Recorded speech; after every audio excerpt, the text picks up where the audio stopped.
are you? I asked you first. I asked you first. I don't think that's true, but we can rewatch the video to see. What are we making today? We're gonna do koji chicken for dinner tonight. Does that sound good? Yes. Yeah, so koji chicken, super easy thing to put together if you have Shio Koji. We did a Shio Koji video in the past. Yes. We'll leave a link for that video down in the description. Down there, down there, down there, link down there. You good? Serious time. Serious time. Serious. Okay, so we're going to make koji chicken. Super. Koji chicken. So we found some chicken drums at our local grocery store, and they're like $2 a pound, so we couldn't pass that up. We just put Shio Koji on them for a couple days, right? Let them hang out in the fridge. After a couple of days in the fridge, the chicken drumsticks and Shio Koji, we take them out, give them a quick rinse, pop them in the air fryer, and they're good to go. Super delicious, super easy, doesn't take a lot of time to put it together, and it's gonna be one of the best ways you can eat chicken. Should we get started? Yes. 3, 2, 1. Blast!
Let's talk about it a little bit first.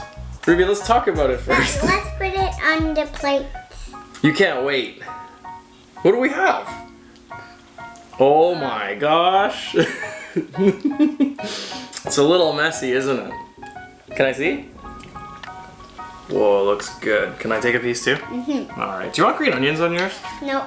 I'm gonna have green onions on mine, okay? Just a little bit. I like it. Is it tasty? Mm-hmm. Mmm. So soft? Uh-huh. Mm-hmm. Is it better than chicken wings? Yes. Yeah, right? You like the skin, don't you? That's the best part. It's because the koji starts to burn a little bit. It makes it really, really good. A little bit of charred flavor is so good on it. Finger looking good. Finger looking good. Arigatou gozaimasu. Thank you for watching. What are we gonna make today? Okinawa soba. No. Don't scratch the table. Why? Doesn't that hurt your ears? No. Like if you take your nails on a chalkboard and go like that? No, stop it! Stop it! Eee! Are you a cat? Yeah, what kind of chicken? Hey Ruby, how you doing today? There. Is that a new Ruby now? You had to mix up your face? Yes. Alright. Are you still Ruby? Yay. But new style? Yay. Face mixed up Ruby? Yay. Okay. Thank you for watching. Not with your mouth full, silly.